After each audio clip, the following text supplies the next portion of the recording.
It's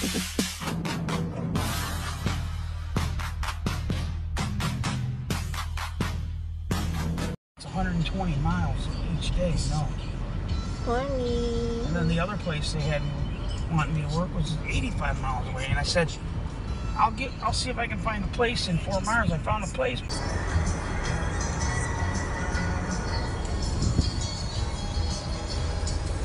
Up to Punta Gorda, 60 miles away from home. Doon yung flight namin going to Missouri. Ito na kami, Punta Gorda Airport. What? Departure. Punta Gorda. Ito na kami sa loob ng airport, Punta Gorda. First time ni Josawa dito at ako din. So, sarap. Nandito na kami sa loob ng airplane going here in Punta Gorda National Airport in Florida, going to Missouri. Yay! It's another flight na naman and nakapag-vlog na naman tayo for our channel.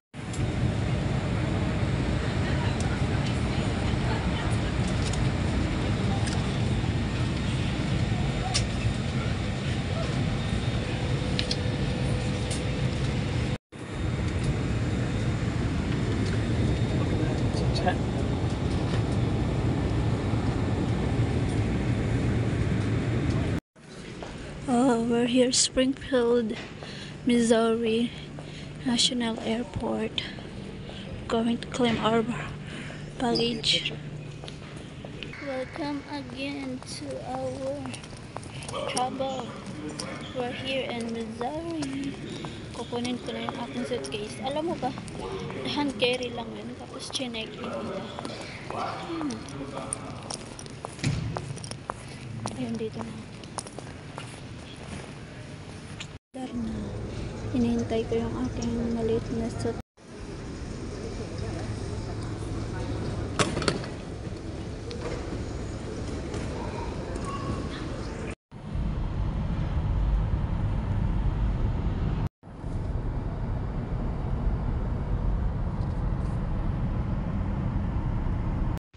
Ito ang cute ng hotel. Very cute. Ito yung bathtub. Bathroom. Diyan. Cute. Very small, but well. So it's okay? Yeah. It's clean. Queen. I am the queen. That's it. Glenstone Avenue for 4 miles. Springfield, Missouri. We're going to get something to eat na and then check-in na kami. Yeah, so that's our stay and separate here in Springfield. So, dito kami nag-breakfast sa Casper, the greatest dinner on earth. Did that come in the combo too or not? Ang cute ng kanilang dinner dining here. I miss it. Casper. Yeah. That's your breakfast. Everybody, welcome back to my vlog. So this is a Missouri vlog. Yung isang linggo natin dito na ano ba, mga gagawin. Hindi ko na alam paano sabihin, parang nanibago ulit ako mag-vlog. It's been a long time, then more on sa mga vlog ko in-edit ko, which is nangyari 1 month or 2 months ago na hindi ko pa na-upload. So this is gonna be a new vlog because this is August talaga. As in today August nangyari yung vlog na to at na-upload ko rin kaagad to before ako pumunta ng New York. But before that, today we are here in the Springfield sa baseball game kasi manonood kami ng baseball tomorrow pa. So ngayon, ganun si Josawa. Once na dumadating kami sa isang lugar, kailangan napunta siya sa hotel, check-in. Then after, we're going to get something to eat since we're done. Then check where's the baseball or gaano kalayo, ano itsura, and then magpipicture siya. Yun yung routine na ginagawa niya usually kapag pupunta kami ng mga laro. Then yun yung update ko sa inyo. And then wala akong masyadong sasabihin or you know, basta documentary ko lahat ng mangyayari for the whole week dito sa Missouri. And now, welcome to me here. It's my first time in the state. Yep, samahan niyo ako. It's another day. We're still here, our second day in Missouri Springfield. Turn right onto East McLernan Street, then turn right onto... You can't feel it? Continue on Glenstone Avenue for 3/4 of a mile.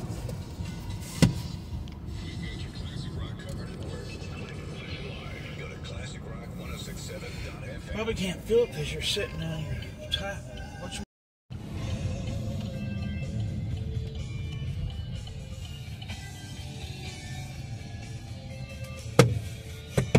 Tapos, isang ano na to, kainan siya. Ang dami na.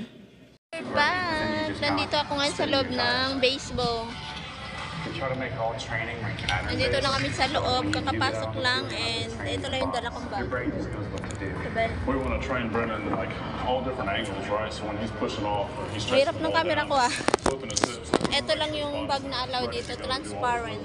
As explosive as Yan, and yun, hanapin ko saan yung seat namin, then tour ko kayo. Ang laki, ang ganda. So, it's my first time here game in Springfield, Missouri, baseball. I'm gonna go upstairs. I need to go up there. I'm here in the stair, go up here. There.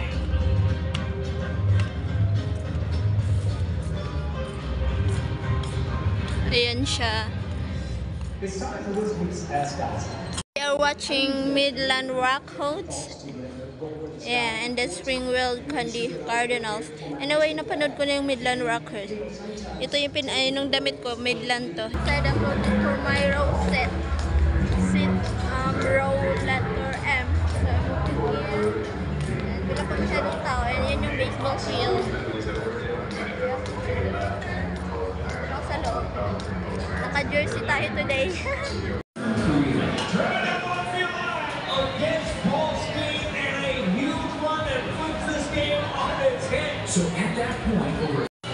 Game ball na, tapos na kumanta. Mag-umpisa na ang laro. Dami ng tao. Springfield, Missouri, Hammond's Field.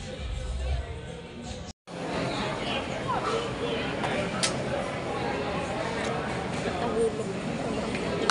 Mainit ulo.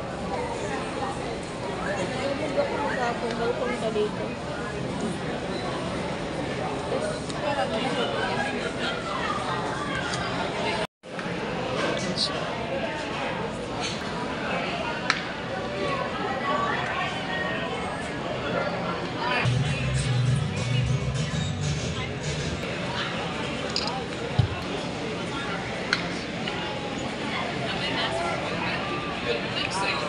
Good. Gabi na, padilim na guys. Time is 7:53. So, maaga ngayon magdilim mula nung malapit na ang fall. So, dati nung naglakaraang mga ilang buwan, sobra yung mga like, wala pang, magna-9 pa. Maliwanag pa ang lahat at may araw. Ngayon, magdidilim na agad wala ng araw. Kasi spring back forward time na kasi. Kaya maaga nang nagdidilim ang panahon dito sa Amerika.